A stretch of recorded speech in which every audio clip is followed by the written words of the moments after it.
Bonsoir et bienvenue sur le plateau du Grand Direct. Très heureux de vous retrouver pour votre heure d'information consacrée à la région Provence-Alpes-Côte d'Azur.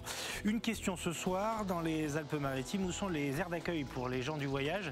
C'est la polémique du moment entre le maire de Mandelieu-la-Napoule et l'État. Sébastien Leroy qui accuse l'État d'apatisme. Le préfet des Alpes-Maritimes sera avec nous dans ce Grand Direct pour apporter quelques précisions.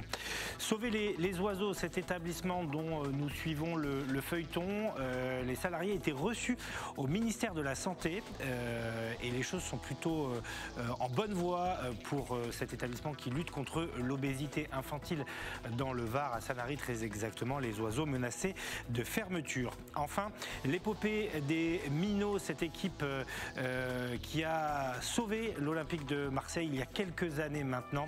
Le Football Club de Marseille consacre un documentaire à cette aventure avec des personnages comme Éric Dimeco ou José Anigo. On sera avec Benjamin Courme qui est le fondateur du site et qui participe donc à la création de ce très beau documentaire. Bonsoir Éric Revel. Bonsoir Nicolas Galu. Sachez qu'on parlera politique aussi avec ce sondage publié par La Tribune. Sa rédactrice en chef sera avec nous. Sondage qui concerne les régionales en région Provence-Alpes-Côte d'Azur. On le voit ici, le climat électoral en Provence-Alpes-Côte d'Azur dans le cadre des élections régionales 2021.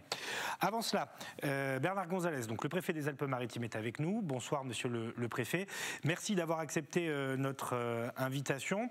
Dimanche dernier, des gens du voyage se sont installés illégalement sur un terrain de la commune de Mandelieu-la-Napoule, ce qui a provoqué la colère du maire. On l'a entendu sur ses antennes et il a pointé la responsabilité de l'État qui ne l'aidait pas, disait-il. Et je crois que cette affaire vous énerve un peu et que vous souhaitez apporter quelques précisions sur le sujet.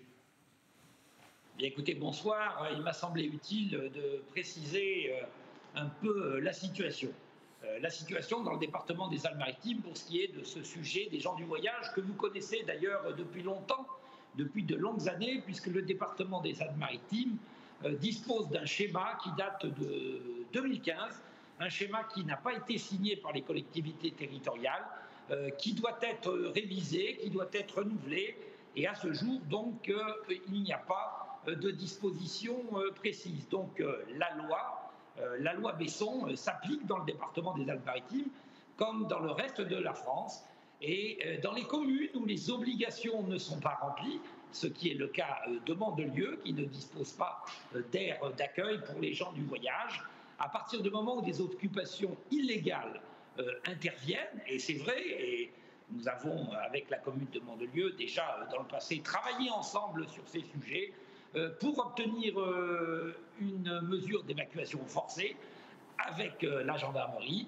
Eh bien, il convient de mettre en œuvre une procédure judiciaire. Voilà. En revanche, pour les communes qui disposent d'une aire d'accueil et qui respectent donc cette obligation qui relève de la loi Besson, là, il est possible d'avoir une procédure administrative accélérée qui permet au préfet d'engager les forces de l'ordre et de procéder à une évacuation dans les meilleurs délais. Alors, ce qui s'est passé dimanche après-midi à 17h, lorsque cette vingtaine de caravanes est arrivée, les gendarmes sont allés sur les lieux pour veiller à ce qu'il n'y ait pas de troubles à l'ordre public. Et la sous-préfète de Grasse s'est immédiatement mise en contact et avec le maire de Grasse et avec les maires de l'intercommunalité à laquelle appartient cette commune, parce que cette obligation maintenant de pouvoir disposer d'aires d'accueil, elle est intercommunale et elle n'a pas réussi. Donc, monsieur le préfet, une commune qui accepte d'accueillir ces caravanes. Ça veut dire que, parce que les gens du voyage ont quitté le terrain cet après-midi, ils ont pris la direction du Var. Ça veut dire que la colère du maire de Saint-Laurent-du-Var, du sénateur Henri Leroy, qui est l'ancien maire de Saint-Laurent-du-Var, qui a fait remonter l'affaire au niveau national, vous la trouvez injuste dans la mesure où vous dites que leur responsabilité aurait été d'abord de mettre à disposition un terrain spécifiquement dédié aux gens du voyage? Leur responsabilité, c'est une obligation de la loi. Et à partir du moment où on veut que tout le monde respecte la loi, il faut déjà que, à ce titre-là, les communes la respectent. Cette loi Besson, elle est là, elle s'impose à nous. On essaye de faire au mieux les uns avec les autres. Je n'ignore pas les difficultés particulières de notre département qui relèvent à sa géographie, à sa topographie, à la rareté du foncier. Et je mesure et je connais les difficultés des collectivités pour créer ces aires d'accueil.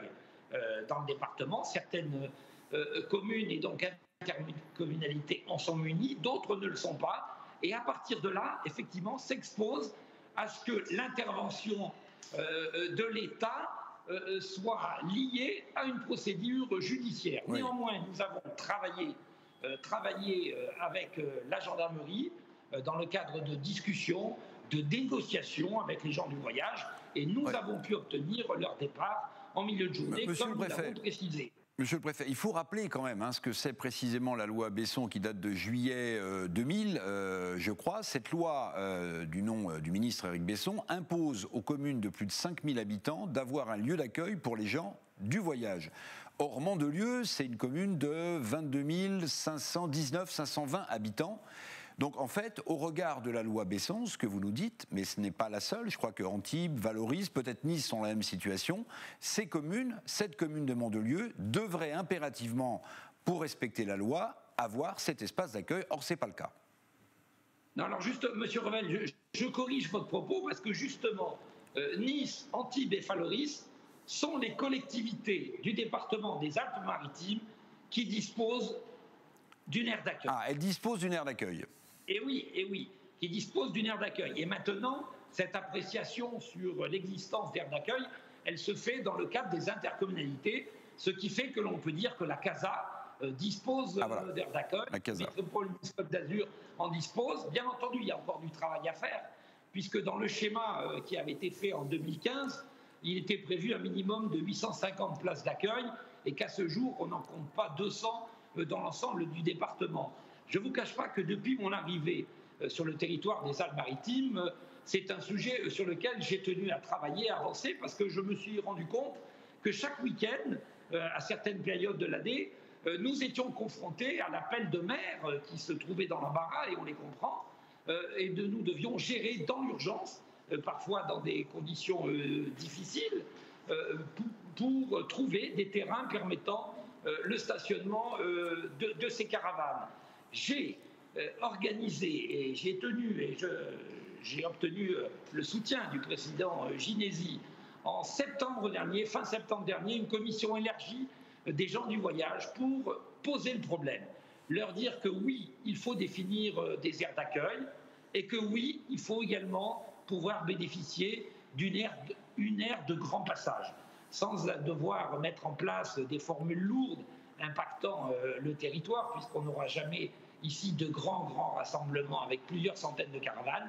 Il est clair qu'il faut savoir... Oui, il faut que les collectivités jouent le jeu aussi. Je voulais vous poser une dernière question avant de vous libérer, monsieur le préfet, puisque nous avons la chance de vous avoir ce soir sur la situation sanitaire dans les Alpes-Maritimes. Les chiffres sont plutôt encourageants. Alors évidemment, il ne faut surtout pas baisser la garde, mais est-ce que vous considérez donc que on voit là les effets de la vaccination, des couvre-feux et des confinements? Je pense que tout ça, c'est un tout. Et d'abord, le comportement de nos compatriotes qui, dans la grande majorité, effectivement, font tout pour respecter les gestes barrières, font tout pour respecter les mesures de couvre-feu, de confinement. Et depuis plusieurs semaines, on a cette satisfaction de voir les indicateurs revenir à une situation plus... Toute dernière question, monsieur le préfet, toute dernière question. Je n'ignore pas que derrière... La vaccination est là aussi, puisque dans ce département, l'ensemble des collectivités se sont mobilisées fortement pour mettre en place de véritables machines à vacciner, et que là aussi, on a bien avancé, ce qui nous permet aujourd'hui d'avoir la meilleure situation, le département qui a la meilleure situation de la région PACA. Et je crois que ça, c'est important à dire. Toute dernière question, vous avez passé un bon week-end avec l'obligation qui vous a été faite, comme à tous les préfets, de contacter tous les maires pour cette sélection régionale reportée ou pas. Vous avez eu tout le monde? Tout s'est bien passé dans les Alpes-Maritimes? Écoutez, tout s'est bien passé, puisque vous avez vu que nous, on a un taux de participation qui est quand même très élevé, et je crois qu'il était important, effectivement, que l'on puisse s'adresser directement aux maires. Vous savez, de plus en plus, par les temps qui courent, le couple maire-préfet a été mis à la une, et ce couple maire-préfet il est véritablement important. Et je crois qu'il faut le faire vivre dans les moments difficiles aussi. Et c'est pour ça que sur l'affaire de Mandelieu, je ne peux que regretter qu'il n'y ait pas eu d'échanges nous permettant de sortir de cette situation et de nous retrouver avec une communication qui était quand même un peu excessive par rapport à une situation qu'on connaît bien, que les administrés connaissent bien. Il faut que tout le monde fasse des efforts pour qu'ensemble on puisse progresser. Mais effectivement, force doit rester à la loi, mais la loi doit s'appliquer pour tout le monde. Merci beaucoup Bernard Gonzalez, préfet des Alpes-Maritimes. Vous étiez accompagné d'Alexis Ricard ce soir. Vous parliez des régionales, mon cher Éric. Alors on s'intéressera à ce sondage tout à l'heure, publié par la Tribune Europain et l'Institut IFOP. Mais ce matin, Renaud Muselier était l'invité de la matinale d'RTL et il a fait une déclaration pour le moins surprenante puisque le président de la région Sud a précommandé 500 000 doses du vaccin russe Sputnik 5. Alexis Ricard. Le président de la région PACA, Renaud Muselier, l'a annoncé ce matin chez nos confrères de RTL. Il a précommandé 500 000 doses du vaccin russe Sputnik 5. Objectif, anticiper les besoins. J'ai vu l'ambassadeur de Russie, j'ai vu le Land allemand de la Bavière, qui est le plus puissant d'Allemagne, et j'ai fait une précommande de 500 000 doses de Sputnik dans l'attente de l'autorisation des autorités sanitaires européennes, comme les Allemands, comme l'a dit Madame Merkel, comme le fait le Land allemand qui en a commandé 2,5 millions, je le fais de mon niveau, de façon à commander 500 000 Sputnik dès qu'elles auront les autorisations européennes. Renaud Muselier se défend de toute défiance à l'égard du gouvernement. Sa démarche s'inscrit selon lui dans une volonté de ne pas manquer de doses. D'ailleurs, le président de la région l'a rappelé, le vaccin russe est toujours en attente des autorisations des autorités sanitaires européennes. Pour rappel, Sputnik 5 utilise une technologie traditionnelle de vaccin, celle du vecteur par adénovirus, comme l'AstraZeneca. Et Patrick Roger est avec nous comme chaque mercredi. Mais avant cela, Eric, juste un petit commentaire là-dessus. On a essayé de contacter plusieurs fois dans la journée l'ARS, qui n'est pas très disserte sur le sujet, l'Agence régionale de santé. Et on se pose la question, est-ce bien légal de commander des vaccins en dehors des circuits, alors si ce n'est légal, en tout cas autorisé par le gouvernement, quoi. Autorisé, non, puisque Renaud Muselier a pris les devants. Mais en même temps, on comprend l'idée, c'est que si ce vaccin a les autorisations, comme il va y avoir embouteillage, c'est-à-dire que tout le monde va en commander, autant les précommander pour être sûr d'en avoir. Maintenant, si le vaccin n'a pas l'autorisation, les 500 000 doses précommandées vont coûter un peu d'argent à la région Sud. Puis à propos de vaccins, je ne sais pas si vous avez noté, mais le Danemark a interdit définitivement la vaccination avec l'AstraZeneca. Les autorités françaises continuent de dire que c'est un vaccin qui a un bénéfice-risque à l'avantage du bénéfice. C'est une annonce en tout cas qui va certainement amplifier la défiance. Et on l'a vu suffisamment de fois dans cette émission, des habitants de notre région qui se méfient toujours de ce vaccin AstraZeneca. Bonsoir Patrick Roger, merci d'être avec nous comme tous les mercredis soirs en direct dans cette émission, directeur de la rédaction de Sud Radio.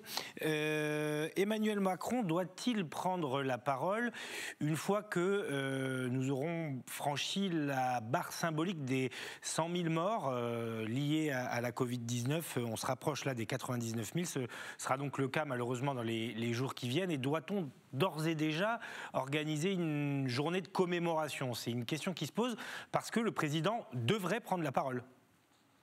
Oui, le président devrait prendre la parole. Alors, je ne sais pas s'il l'annoncera parce que il y a un an déjà, on ne s'en souvient peut-être plus, mais il avait déjà évoqué cette idée lors d'une prise de parole, d'une intervention, en se disant qu'il fallait peut-être rendre hommage, que toute la nation ait une révérence à tous les morts du Covid-19.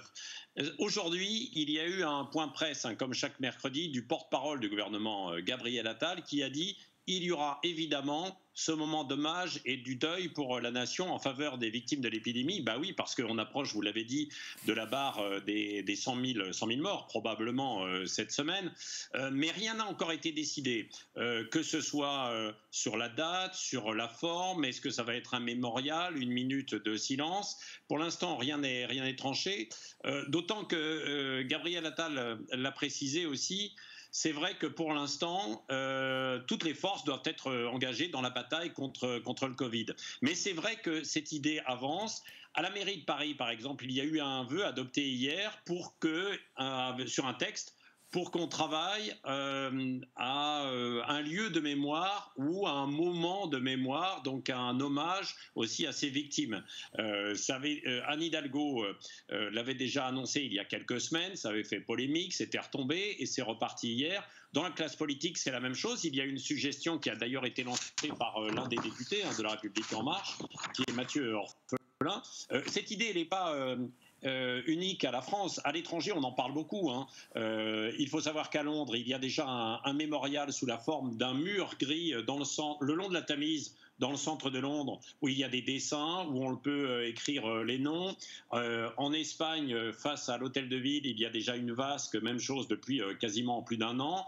Il y a eu différents hommages qui ont été rendus sur Internet à travers des pages, donc sur des sites, sur le web, que ce soit en Italie, à New York. Donc vous voyez que ça revient. Mais on peut quand même s'interroger sur l'intérêt et le sens d'un tel lieu, d'un mémorial. Un mémorial, normalement, on le dresse en hommage à des héros qui sont tombés parce qu'il y avait une guerre. Et donc beaucoup se posent cette question sur les réseaux sociaux. Vous l'avez vu peut-être aujourd'hui. Est-ce que c'est une bonne idée ? D'autant que moi je pense que c'est pas le moment, quoi. Oui, mais Patrick, quand même, on peut comprendre. Il y a plein de gens, il y a plein de familles qui ont été endeuillées et qui, pour des mesures sanitaires, n'ont pas pu accompagner ou n'ont pas pu dire au revoir à des parents ou à des grands-parents victimes de la Covid-19. Donc ce moment solennel, et on en parle dans le Sud, ce moment solennel, ce serait une façon pour les gens aussi de faire leur deuil finalement. Oui, mais attendez, Eric, on approche des 100 000 victimes. Le Covid, il va faire combien de victimes ? On ne le sait pas. Ben voilà, on ne sait pas. Donc, en pleine guerre, puisque Emmanuel Macron a utilisé le terme de guerre, en pleine guerre, vous faites un mémorial, vous faites une journée d'hommage alors que ce n'est pas complètement terminé, qu'on en a encore peut-être pour 1 an, pour 2 ans. Donc, l'idée, certes, elle est louable sur le papier, bien sûr, de se dire la nation doit rendre hommage, un peu comme quand on a rendu hommage d'une autre manière pour aider le personnel soignant il y a 1 an en les applaudissant en fait chaque soir. Donc il peut très bien y avoir 1 minute de silence à un moment donné. En revanche, d'aller jusqu'à une journée de mémoire, un mémorial, alors qu'on ne sait pas encore les conséquences totales de cette épidémie, je trouve que c'est allé un peu vite et qu'il y a sans doute beaucoup d'autres problèmes à régler. Et que, alors certes, c'est de la communication, ça nous occupe de parler de cela plutôt que de parler des problèmes d'administration, des doses sur le terrain, des tests qui ne sont toujours pas là dans les écoles, qui vont reprendre dans quelques jours, des traitements qui ne sont pas au point, de la crise sociale qui va venir derrière. Donc, parler de ce sujet, oui, au moment où on approche de la barre des 100 000 morts, c'est vrai que c'est un moment où on va vers les familles qui sont endeuillées, qui n'ont peut-être pas pu rendre hommage de façon plus classique. Évidemment, quand il y a eu un deuil, cela dit, quand vous êtes une famille et que vous n'avez pas pu, évidemment, rendre un dernier hommage, dire un dernier au revoir aux disparus, à vos proches, vous avez pu le faire par la suite. Et je ne pense pas qu'il y ait besoin, aujourd'hui en tout cas, de ce moment de recueillement.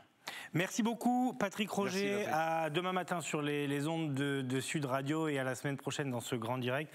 Ça tombe très bien que vous ayez évoqué ce sujet du deuil et de l'hommage parce que nous allons vous proposer un reportage, un témoignage très fort. Vous allez voir dans les Alpes-Maritimes cette famille, ces 2 sœurs qui ont perdu leur papa de la Covid-19 et qui n'ont pas pu lui dire au revoir. Elles ont tout raconté à Claudia Olivier et 2 mois après la mort de leur papa, elles n'arrivent toujours pas à faire leur deuil.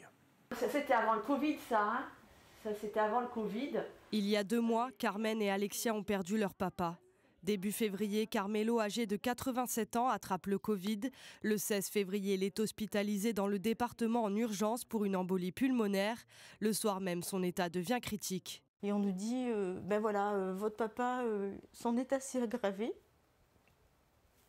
Son état s'est aggravé. Donc il faut faire quelque chose. Normalement, il doit aller en réa, sauf qu'il n'y a pas de place en réa. Et aux alentours, il n'y a pas de place non plus en réa.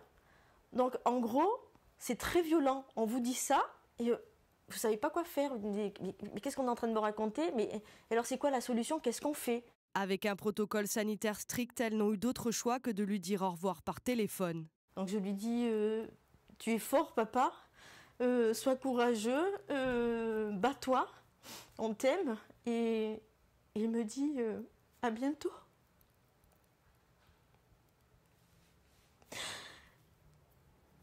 C'est la dernière fois que je lui ai parlé.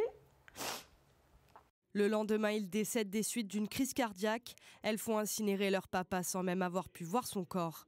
Ce que nous a dit les pompes funèbres, c'est ils sont mis dans un sac, on ferme. Voilà, un sac mortuaire. Et basta. Et voilà, et c'est fini. Alors, on a quand même pu avoir, entre guillemets, on va dire un souvenir, une photo du sac. Aujourd'hui, les deux sœurs n'arrivent toujours pas à faire le deuil. On n'a pas vu le corps, on ne l'a pas vu. Donc on se dit, quelque part, je vais le revoir. Il est parti, je ne sais pas, il est parti en vacances, Et puis par moment, je sais que je ne le verrai plus. Carmen et Alexia ne comprennent pas pourquoi elles n'ont jamais pu voir leur père après son décès, mais aussi au moment de son hospitalisation. Les prochains qui seront dans le même cas, hospitalisés, puissent avoir le plaisir la chance de voir leurs proches. Leurs proches, ouais. Et qu'il y ait donc ce côté que ça soit plus humain. La comédienne Stéphanie Bataille a lancé une pétition pour que soient autorisées les visites aux malades hospitalisés pour Covid-19, un texte qui a déjà réuni plus de 40 000 signatures. Voilà, témoignage bouleversant. Oui, c'est un point très important, je pense. Déjà, quand on perd un être cher, on a besoin de faire son deuil, mais quand on le perd et qu'en plus on ne peut pas voir la dépouille, on ne peut pas faire son deuil et on comprend la souffrance infinie de ces familles. Et en plus, par définition, c'est quelque chose qui n'est pas rattrapable. Par définition, parce qu'ils n'ont pas pu l'accompagner, ils n'ont pas pu le voir mort. Et donc, on comprend la détresse de ces familles. Voilà pourquoi la mise en place d'un moment, la mise en place d'un mémorial, évidemment, ne permettra pas à tout à chacun de faire son deuil, mais en tout cas permettra à la communauté française d'y penser et d'honorer ces victimes de la Covid-19. Et le problème, là, dans l'histoire que vous a racontée Claudia, c'est qu'un décret, passé le 21 janvier, aurait dû permettre à la famille, en respectant la distanciation sociale, de lui rendre un dernier hommage, au moins après son décès. Et elles ont reçu une fin de non-recevoir, justement, et c'est ce qui est terrible pour ces deux sœurs, évidemment. La loi, les décrets doivent peut-être évoluer en ce sens, avec donc cette pétition qui est en ligne et qui a déjà recueilli 40 000 signatures. Voilà pour donc ce témoignage très fort. Autre sujet qui nous occupe depuis plusieurs semaines maintenant sur les antennes d'Azur TV, c'est la destinée de l'AJO Les Oiseaux à Sanary, dans le Var, cet établissement qui lutte contre l'obésité infantile et qui a des résultats plutôt bons. Elena, qui dirige le site, a choisi de le fermer. Ce n'est pas du tout du goût des salariés. Ils ont été reçus par l'ARS et aujourd'hui, ces dernières heures, ils sont montés à Paris, comme on dit, et ont été reçus au ministère de la Santé. Bonsoir Alice Collin, merci d'être avec nous. Vous êtes donc éducatrice spécialisée dans ce centre des oiseaux. Alors, on a relayé évidemment le problème plusieurs fois sur cette antenne, mais là, donc, vous avez eu audience au ministère de la Santé avec des collaborateurs du ministre. Est-ce que les nouvelles sont bonnes ? Bonsoir. Oui, on a été reçus donc ce lundi au ministère de la Santé par un des représentants du ministre.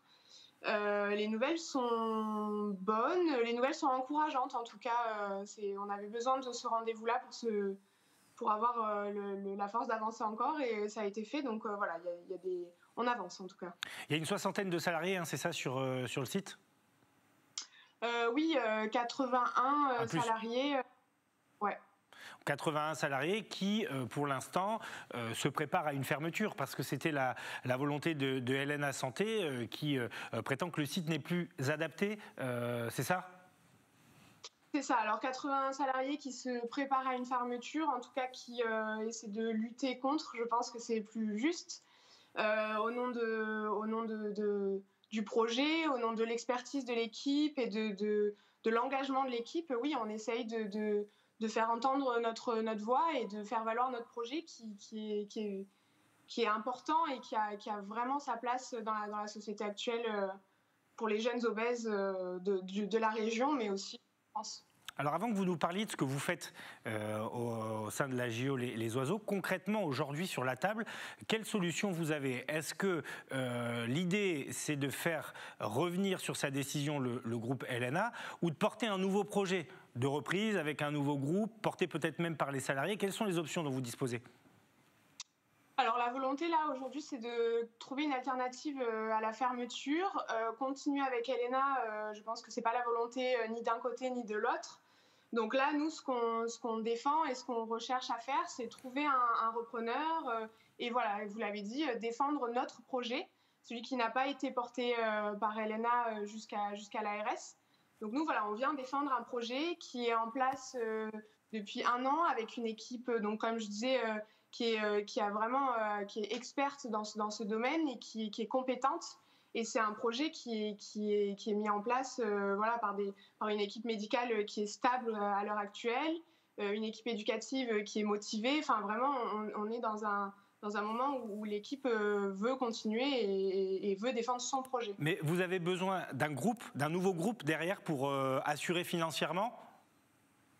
Nous, ce qu'on cherche aujourd'hui et ce que le ministère et l'ARS souhaitent, en fait, c'est qu'on puisse trouver un repreneur qui soit fiable tant au niveau financier qu'au niveau justement de la prise en charge de la problématique qu'est l'obésité, mais du milieu médical, en fait. Donc, ils veulent en fait, et nous voulons trouver un repreneur qui soit adapté au mieux à nos jeunes et à leurs problématiques.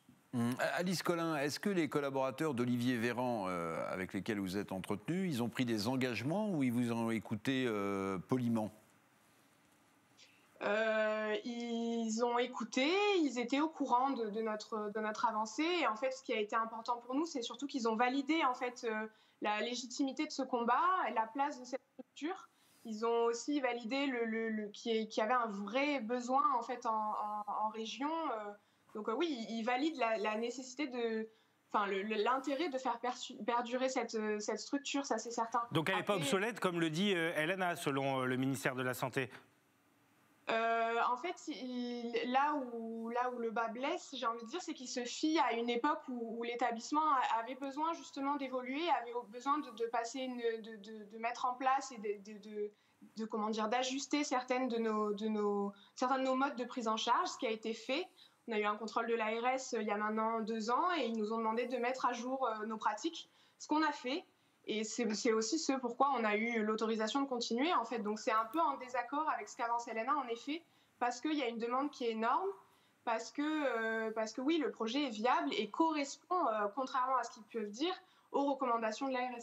Alors, une dernière question, Alice, sur justement ce que vous faites, parce que les images que vous voyez là, c'est les dernières images tournées par Thomas Bernabé dans le Var, qui suit beaucoup cette affaire, avec cette manifestation que vous aviez organisée avec d'anciens patients qui étaient venus aussi dire tout le bonheur retrouvé après leur passage au sein de l'établissement. Concrètement, vous y faites quoi ? Alors nous, concrètement, ce qu'on y fait, c'est qu'on les accueille sur des séjours de 3 mois, renouvelables 3 mois, et donc sur une prise en charge qui est globale, puisqu'on les accompagne tant du point de vue diététique que du point de vue psychologique, psychomotricité et éducatif, et ils sont scolarisés sur place. Donc en fait, on leur offre une bulle où ils peuvent se reconstruire et donc déconstruire certaines habitudes, au niveau alimentaire notamment, et reconstruire en fait et avancer. Et c'est vrai que vous parlez des anciens patients et c'est ce qui est notre moteur en fait dans ce combat en grande partie, parce que ce soit les anciens patients ou les familles, il y a vraiment dans les discours des mots de l'ordre de on leur a sauvé la vie, parce que c'est des jeunes qui sont souvent harcelés, qui vivent des choses très difficiles et qui arrivent chez nous avec vraiment le besoin de se reconstruire et on est en fait une porte de sortie pour leur avenir et on leur permet d'envisager les choses différemment et de changer les choses de manière significative. En 2 mots, il vous faudrait une solution à quelle échéance ? Alors ça, c'est aussi un de nos soucis, entre guillemets, c'est que l'échéance est très courte, puisqu'en fait, le Noblage souhaite fermer d'ici l'été. Donc une fermeture en 4 mois, ça va vite. Cependant, nous, on compte sur l'engagement notamment du PDG du Noblage, qui s'est engagé à prolonger la procédure si on pouvait trouver un repreneur et faire perdurer le projet. Donc maintenant, nous, on est en attente de ça, parce qu'en fait, on est dans des conditions compliquées, notamment au niveau du temps, mais aussi par rapport à la situation sanitaire avec le Covid, etc. Donc nous, voilà, là, à l'heure actuelle, ce qu'on demande, c'est qu'il y ait un report de la procédure et qu'on nous laisse au moins 4 mois de plus pour pouvoir justement explorer quel repreneur, comment, et pouvoir présenter un projet qui est encore plus solide pour l'avenir. Merci beaucoup Alice Collin. Je rappelle que vous êtes éducatrice spécialisée à l'AJO Les Oiseaux à Sanary, ce centre qui lutte contre l'obésité infantile et qui lutte aussi désormais contre sa fermeture. Merci encore une fois d'avoir accepté notre invitation. Ce qu'on peut dire, Éric, on ne va pas se prononcer, on n'est pas là pour juger, mais en tout cas, le combat est porté par des passionnés.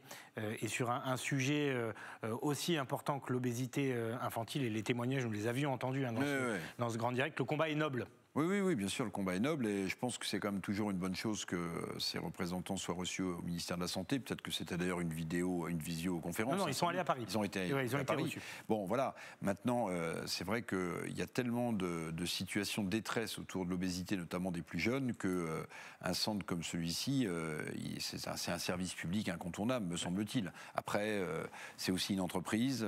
Il y a donc des problèmes de recettes, de dépenses. Il faut équilibrer un compte d'exploitation. Il faut parfois. Ce qu'on disait l'autre fois, toute la complexité des établissements de santé qui sont gérés par le privé, il y a ce double enjeu de la rentabilité et du service public.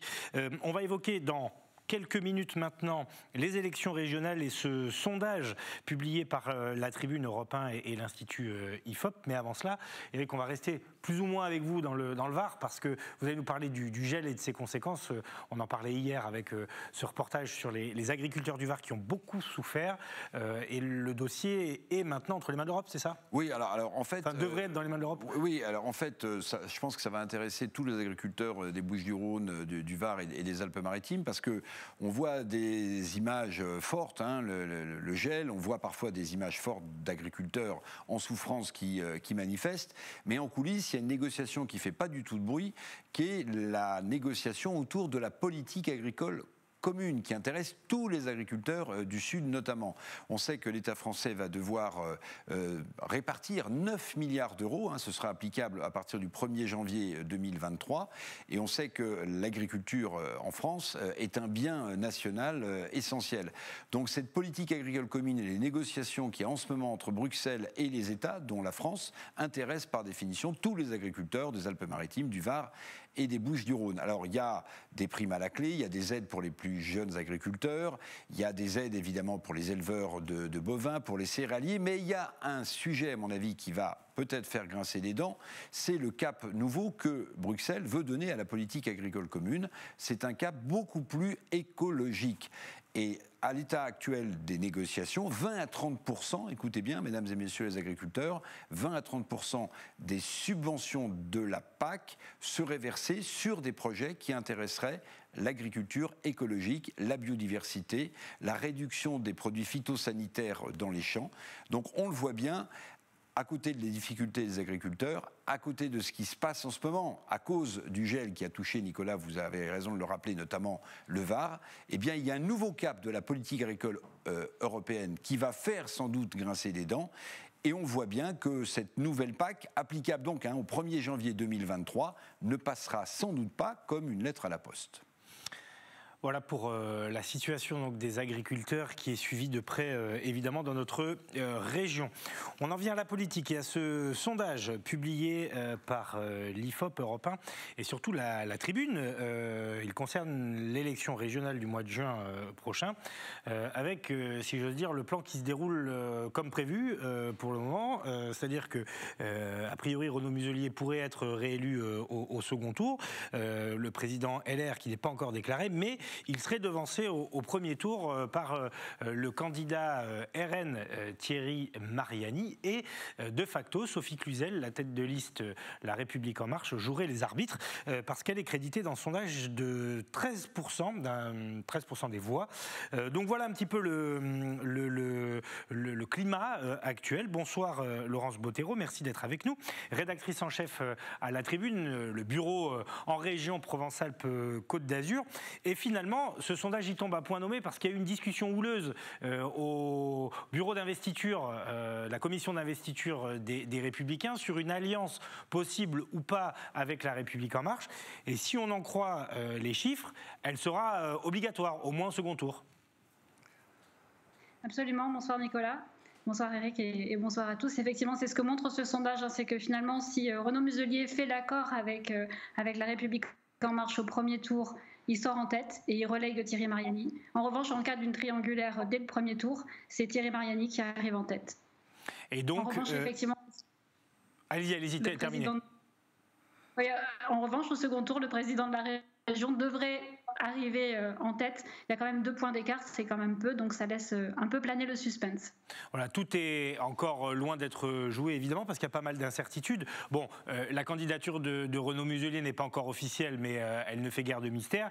Et il y a l'interrogation aussi sur les listes de gauche, qui pour l'instant eh bien, n'arrivent pas à s'entendre ou n'ont pas de tête de liste unique. Est-ce que vous pensez que ça peut venir aussi perturber le scrutin ? Alors effectivement, pour l'instant, tout se joue à droite. On sait qu'Olivia Fortin, l'adjointe de Benoît Payan à la mairie de Marseille, tente de recréer ce qui a été fait avec le printemps marseillais pour les municipales, en essayant de faire le rassemblement de la gauche. D'ailleurs, vous n'êtes pas sans savoir que le PS a également commandé un sondage à l'IFOP pour montrer qu'une gauche unie pouvait peser dans le débat. C'est d'ailleurs bien ce que porte Olivia Fortin. Elle l'a beaucoup dit sur les réseaux sociaux ces dernières heures. Effectivement, pour l'instant, tout se joue à droite, mais ça a toujours été un petit peu le cas en Provence-Alpes-Côte d'Azur. On rappelle que le précédent président de la région, si on ne compte pas évidemment Christian Estrosi, mais était Michel Vauzel. Il est resté 17 ans à la tête de la région et depuis, la gauche essaye de reprendre un peu le pouvoir sur le territoire, mais effectivement, pour l'instant, tout se joue à droite. Sophie Cluzel joue le rôle d'arbitre. On sait que La République En Marche ne pourra pas gagner, mais en revanche, ils sont faiseurs de roi, c'est-à-dire qu'ils peuvent absolument peser dans le débat. Reste à savoir si Olivia Fortin, la gauche, de façon globale, arrivera à faire l'union d'ici 2 mois. Il reste quand même très peu de temps. C'est ça, Eric, tout est là. C'est-à-dire que là, on est quand même sur un timing très, très serré. Et je ne sais pas ce que vous en pensez tous les deux, mais elle est assez haute quand même, Sophie Cluzel, à 13%. C'est ce que j'allais dire. Alors évidemment, c'est pas faire offense de dire, mais c'est pour La République En Marche, qui est un parti jeune et qui n'est pas très ancré. Il n'y a pas d'implantation locale. Voilà, qui n'est pas implanté localement. C'est quand même un score de 13%, Laurence, qui est quand même assez élevé. C'est un réservoir de voix important, évidemment, pour le second tour. Et par définition, si Mariani, qui n'est pas encore officiellement non plus candidat, arrivait en tête, Sophie Cluzel mettrait en avant sans doute le barrage républicain pour apporter ses voix, comme Castaner le fit lorsqu'il était socialiste dans la région, pour apporter ses voix au président sortant. Ça paraît d'une logique implacable. Vous avez tout à fait raison, Eric, de le souligner. Effectivement, on se retrouve un peu dans la même configuration que ce qu'on a connu il y a 5 ans. Néanmoins, quand même, sur les 13%, je tiens à rappeler qu'on avait déjà testé avec l'IFOP, avec Europe 1, les régionales il y a quelques mois, au mois de décembre. Et c'était à l'époque Frédérique Vidal, qui est la ministre de l'enseignement supérieur, enfin de l'enseignement et de la recherche, qui est bien connue dans la région, contrairement à Sophie Cluzel, qui multiplie quand même les déplacements dans la région ces derniers jours. Mais elle était également, elle aussi, créditée de 13%. Donc, bon, effectivement, on sait que La République En Marche a déjà eu du mal à imposer un candidat au municipal à Marseille. C'est vrai que c'est haut, mais néanmoins, quand on regarde un petit peu plus en détail les chiffres, on voit aussi qu'au deuxième tour, les voix de La République En Marche se partagent entre Mariani et Renaud Muselier.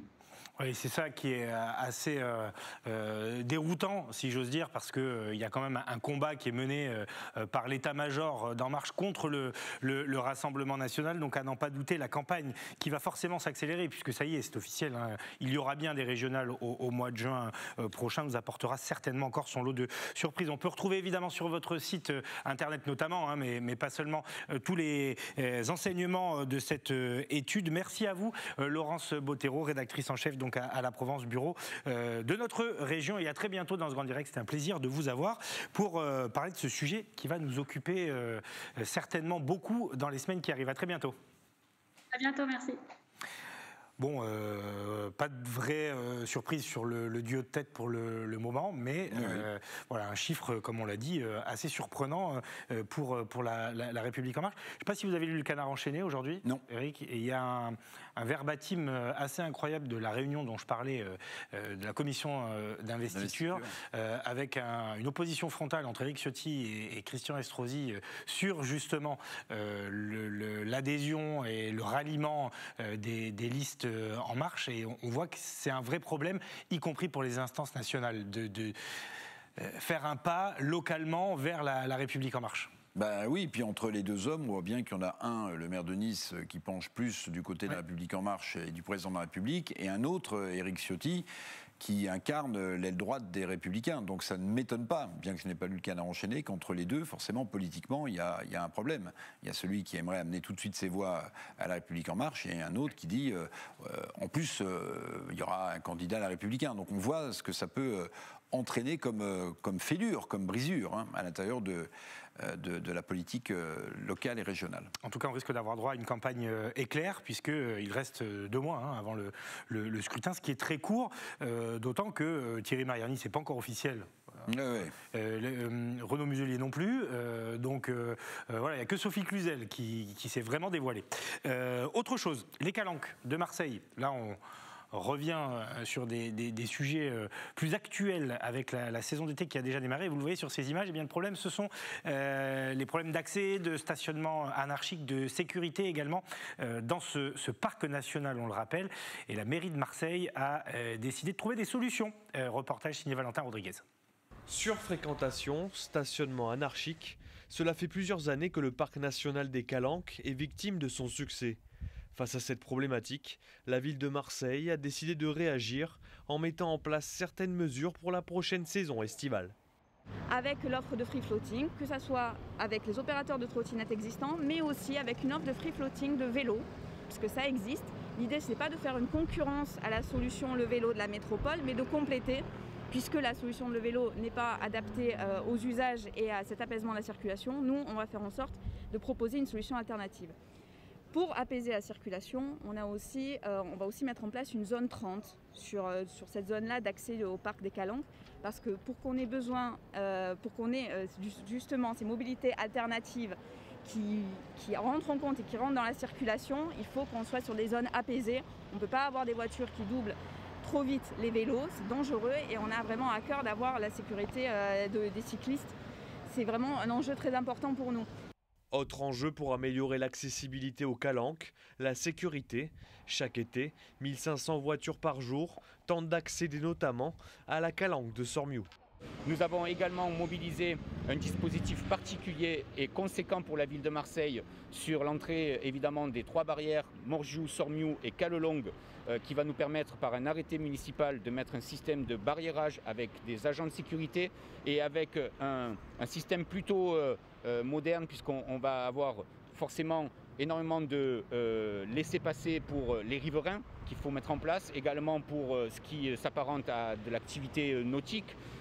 Et donc tout ça est une organisation en amont que nous avons mis en place avec soit une lecture de QR code, soit une lecture de plaques minéralogiques. Plusieurs dispositifs importants mis en place pour réguler l'accès au sein du parc, avec un budget conséquent pour la municipalité.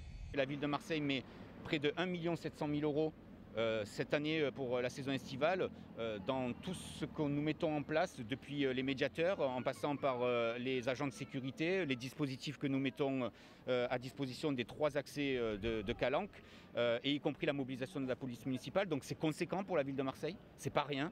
Et donc nous disons que nous attendons maintenant de la part des autres collectivités de venir nous aider sur ces affaires-là. Avec une fréquentation qui a triplé en 8 ans, ces mesures sont accueillies positivement par la direction du Parc national des Calanques.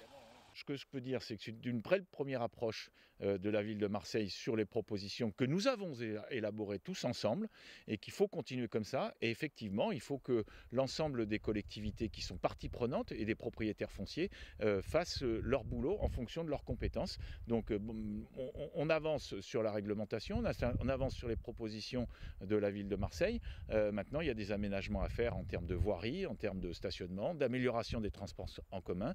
Tout ça a été acté dans le schéma d'accès du parc national par l'ensemble des parties prenantes et donc j'ai bon espoir qu'on avance vite maintenant sur ce sujet-là. Des mesures qui seront mises en place avant l'été prochain. L'année dernière, 3 millions de personnes ont fréquenté le parc national des Calanques.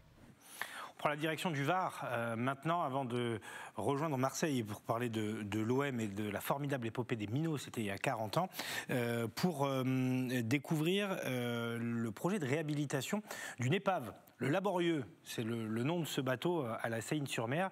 Eh bien, une association s'est créée pour financer sa restauration. Thomas Bernabé. Un bateau n'aura que rarement aussi bien porté son nom. Le Laborieux est à l'abandon depuis près de 30 ans à côté du Fort Balaguet à la Seine-sur-Mer. Aujourd'hui dans un triste état, une association d'anciens de la navale et de Sénois passionnés a décidé de le restaurer. Chaque dimanche, ils se tiennent à côté du bâtiment afin d'informer les passants de leur projet dans le but de récolter des fonds pour sa restauration. J'ai une petite blague là-dessus sur la restauration, puisque j'avais écrit restauration il y a environ un mois, le dimanche. Et puis j'ai des gens qui sont venus me voir, ils ont cru que j'allais faire un restaurant à l'intérieur. C'est pas du tout le but. Le but, c'est de sauver ce bateau qui fait partie de la Seine-sur-Mer, du patrimoine, et qui est un bateau qui est un peu le fer de lance de la Seine-sur-Mer, parce qu'on est tous des anciens des chantiers navals, et puis tous les gens qui sont venus habiter par ici, à la Seine ou aux alentours, se posent des questions. C'est quoi ce bateau ? Loin d'attendre que l'argent tombe du ciel, l'association a déjà mis en place un planning des travaux, assisté par des entreprises sénoises partenaires et par le lycée Langevin qui se chargera de restaurer certaines pièces. Les passionnés tablent sur une restauration qui sera terminée d'ici 2 ans. Le capot provisoire est fabriqué par Langevin. Quant au moteur, sera réactualisé un lifting au niveau du CEFA. Alors tout ça se fera le 28 mai. Pour ce qui concerne l'enlèvement du roof et la mise en place du capot et l'enlèvement du moteur. Par contre, le 14 mai, nous ferons venir un camion pompe pour aspirer, on appelle ça de l'eau sale, c'est de l'eau qui a du gasoil, de l'huile. Et ensuite, on attaquera le nettoyage du bateau, c'est-à-dire qu'à l'intérieur du bateau, il y a du béton. On commencera dans les mois de mai, juin, juillet, et ça se fera sur un calendrier, et tout ça se préparera tranquillement. Voilà, et puis on sera content de rénover ce bateau. Et puis je pense que les Sénois et tous ceux qui habitent aux alentours seront très heureux qu'on fasse ça. C'est ce qui ressort de la discussion. Si l'association a d'ores et déjà pu faire adhérer une 60aine de personnes à sa cause pour le moment, elle continuera de se rendre chaque dimanche aux abords du bateau. N'hésitez pas à leur rendre visite afin de tout savoir sur ce beau projet et d'en apprendre plus sur l'histoire de ce bateau emblématique. Voilà, le Laborieux, remorqueur historique, un des chantiers navals. C'est un remorqueur, donc... Je regardais aussi ça, 25 ans qu'il est là, 25 ans qu'il est en cale sèche et qu'il attend sa réhabilitation, quasiment. Et ça devrait être le cas donc, dans les prochains mois. On va parler de l'OM. Un lendemain de qualification du Paris Saint-Germain, le jour n'est pas super bien choisi, mais bon, vous ne nous en voudrez pas, Benjamin Courme, puisque votre projet est beau et il va nous raconter une très belle histoire, celle des Minots. On est en 1981 et avec toute l'équipe du Football Club de Marseille, média hyper suivi en ligne, notamment avec ses débats foot sur YouTube, vous avez en projet, et il est déjà bien avancé d'ailleurs ce projet, de réaliser un documentaire sur cette formidable épopée. Donc en 81, des joueurs comme Éric Dimeco, Jean-Charles Debono, qui est d'ailleurs un de vos consultants, pour citer les plus fameux, sauvent le club de la faillite. Ils sont à l'époque en D2 et lors d'une sorte de mission ultime sur les 6 derniers matchs, des joueurs qui n'avaient aucune cape, qui étaient petits joueurs, comme on dit, qui sont devenus grands après, eh bien sauvent le club. Bonsoir messieurs, déjà merci beaucoup de me recevoir, Eric, Nicolas, c'est très sympa de parler de ce projet effectivement qu'on est en train de réaliser sur les Minots de l'Olympique de Marseille. L'Olympique de Marseille a une très grande histoire. Peut-être que l'apogée aussi de cette histoire de l'Olympique de Marseille, c'est la génération des 90 qui est allée au bout et qui a remporté cette Coupe d'Europe. Et dans cette longue et riche histoire de l'Olympique de Marseille, il y a aussi l'histoire des Minots qui est peu racontée, qui est assez méconnue. Et pourtant, c'est une épopée qui a marqué énormément de supporters de l'Olympique de Marseille au début des années 80. Et c'est cette histoire-là qu'on veut raconter. Et voilà, qui pour beaucoup de gens est une histoire très importante du club. Et tu l'as dit, Nicolas, pourquoi ? C'est parce que cette bande de minots a sauvé l'Olympique de Marseille. L'Olympique de Marseille était mort clinique, déclaré mort clinique par le tribunal de commerce de Marseille un 7 avril 1980. Et les joueurs de l'équipe professionnelle de cette époque-là sont tous licenciés, à part un ou deux joueurs. Et c'est donc ces joueurs-là du centre de formation qui vont jouer les 6 derniers matchs de championnat et ensuite qui vont faire remonter le club en première division quelques années plus tard. Alors on a un petit teasing parce que si vous êtes supporter de l'OM, ça peut être aussi votre documentaire. Vous pouvez soutenir l'initiative, cette très belle histoire. On regarde ça ensemble, Benjamin, et puis on en reparle juste derrière.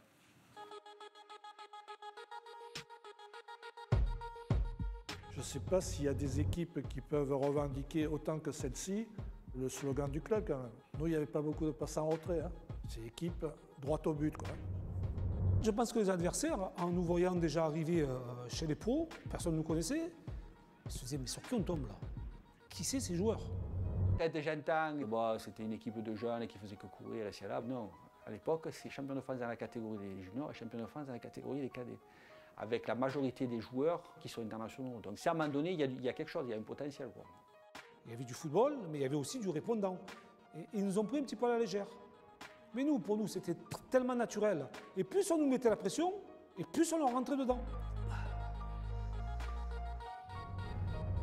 Quand on jouait là, il y avait des choses qui se passaient. Il n'y a qu'à voir Eric après ce qu'il a continué à faire dans les années 90.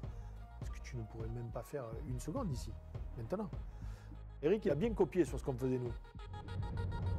Je l'ai vécu comme une bande de potes à qui on dit il faut aller à la guerre pour sauver le club, quoi. Pour aller à la guerre, c'était pas les derniers, quoi. Et pour moi, le titre de 93 n'existe pas sans l'épopée des minots. Ce film va exister, mais pour ça, on a besoin de vous. Pour faire le meilleur film possible, on a besoin de votre aide. Alors si vous voulez participer à ce film, si vous aussi, vous pensez que cette histoire mérite d'être racontée, soutenez-nous sur ProArty. Alors voilà, peut-être on va tout de suite donner les références pour vous soutenir et puis après on parlera de ce qu'il y a dans le documentaire. Effectivement, il faut aller sur le site donc ProArty, www.pro.arti et sur ce site-là, donc il y a le projet qui s'appelle Minots. Et on peut donner, soutenir le film sous forme de dons. Alors, c'est pourquoi on a fait ce financement participatif, parce que donc nous, on se lance dans ce projet-là de manière un petit peu indépendante. On va, quoi qu'il arrive, tout donner pour aller au bout de ce projet. Mais ce qui est important, et pour que le film soit vraiment nourri d'archives, on a besoin effectivement de dons parce que ces archives-là coûtent extrêmement cher. Ouais, vous devez racheter des droits d'image, des droits d'auteur. Des droits d'image, effectivement. À donc France 3, après il y a la Ligue pour les matchs, il y a aussi les clubs. Enfin, il y a tout. Ouais, il y a tout un arsenal à payer. Benjamin, je ne sais pas si vous allez partager mon analyse, mais quand on voit cet épisode très impressionnant de la vie de l'OM, on comprend pourquoi des dizaines d'années plus tard, en 2021, on comprend pourquoi les supporters sont tellement exigeants pour leurs joueurs à l'OM et pourquoi ils veulent qu'ils mouillent le maillot. Parce que des gens qui n'avaient rien, à peine un maillot, ces minots, eux, ils ont réussi à sauver le club. On comprend pourquoi. Ça vient sans doute de là, non ? Ça fait écho un petit peu, je pense, à ce qui s'est passé aussi dernièrement du côté de l'Olympique de Marseille. Il y a eu un petit peu une crise identitaire ces derniers mois. Les supporters sont venus un petit peu aussi au secours de ce club-là il y a quelque temps. Et effectivement, aujourd'hui, bon, on sait tous que l'amour du maillot, ça veut plus vraiment rien dire dans le football actuel. Et là, effectivement, c'est les enfants de la ville qui ont sauvé ce club-là à cette époque-là, parce qu'à 95%, cette équipe-là était formée de joueurs issus de tous les quartiers, de nombreux quartiers de Marseille. Et pour eux, porter le maillot de l'Olympique de Marseille, c'était pas rien. Voilà, ils sont vraiment allés au combat et pour partir à la guerre, comme dit Dimeco, c'était pas les derniers. Alors voilà, et je voulais qu'on parle justement d'Éric Dimeco. Alors évidemment, tout le monde le connaît, mais avant, on peut citer des noms, hein. Marc Lévy, José Anigo, Jacques Lopez, Christian Caminiti, Roland Gransart, Michel Castellani, Serge Blum. Je ne vais pas tous les citer, mais c'est bien aussi de leur donner des noms à ces joueurs qui n'ont pas forcément tous eu derrière une gigantesque carrière. Mais Éric Dimeco le dit, c'est l'acte fondateur de la victoire en Ligue des Champions en 93. Il y aura d'abord la remontée en 84, et puis presque 10 ans plus tard, le sacre suprême. Effectivement, quand c'est Éric Dimeco qui le dit, c'est mieux que quand c'est Benjamin Courmin, parce que j'ai pas le même poids. Et effectivement, Éric Dimeco a rendu hommage à de nombreuses reprises à cette équipe-là, parce que lui, il les a côtoyés. Et il le dit lui-même aussi, à cette époque-là, Éric Dimeco, c'est un très très jeune joueur. Et il ne joue pas énormément de matchs. Vraiment, lui, il arrive à l'Olympique de Marseille. C'est un des plus jeunes avec Michel Floss. Et donc, il va jouer des matchs, mais ce n'est pas un pion essentiel de cette équipe-là. Par contre, dans ce documentaire-là, on va aussi raconter ce qu'était le football à l'époque et ce qu'était le football à l'Olympique de Marseille, les entraînements à l'Olympique de Marseille à cette époque. Et je pense que le caractère guerrier d'Éric Dimeco, il s'est forgé dans cette équipe-là, avec des José Anigo, des Christian Caminiti. Voilà. Ça se faisait guerre de cadeaux à l'entraînement. Et voilà, chaque match, c'était bon, on va pas employer le mot guerre parce que ça reste du sport, mais c'était c'est 6 finales qu'ils ont dû jouer et qu'ils ont gagné à la fin.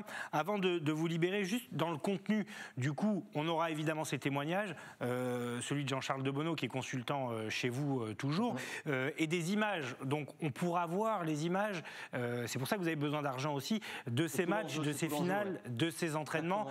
C'est tout l'intérêt aussi de ce documentaire, c'est de se replonger véritablement dans les images de l'époque. Exactement. L'enjeu, c'est d'avoir un maximum d'archives, de pouvoir acheter un maximum d'archives pour pouvoir nourrir toutes ces histoires-là. Voilà, revivre un petit peu ces moments-là de match. Et puis il y a toute l'histoire autour aussi de l'Olympique de Marseille qui est assez croustillante au moment où le club sombre financièrement. Là aussi, il y a beaucoup d'archives à cette époque-là. Et voilà, sans archives, le film n'aura peut-être pas la même saveur. Fabrice Justo et Sébastien Lothar ont trouvé sur le site ProArty donc la cagnotte. Vous avez besoin de 19 500 €. Vous êtes presque à 9 000 €. Donc voilà, il reste 34 jours. Il faut se mobiliser pour ce beau projet parce que c'est sûr que 100% des supporters de l'OM ont envie de revoir ces images et de se replonger dans cette histoire qui est glorieuse. Il nous reste 3 minutes. Un peu d'auto-promo, Benjamin, pour le débat foot, le Football Club de Marseille, puisque vous continuez vos activités de débrief, de brief et d'analyse avec Mourad, avec Nicolas, vos invités, vos consultants.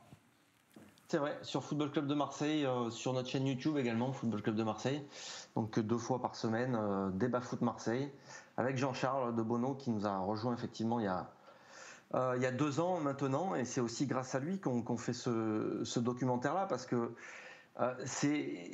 moi je l'ai dit tout à l'heure, enfin je ne sais pas si je l'ai dit d'ailleurs ici sur cette antenne-là, mais je suis moi de la génération 93, j'ai grandi avec, j'avais 14 ans en 93, et voilà, c'est aussi Jean-Charles qui m'a donné envie. Je connaissais bien, comme tout le monde, l'histoire des minots, mais je connaissais pas tous ces détails et toutes les anecdotes qu'il a pu nous raconter donc en off, avant, après les émissions.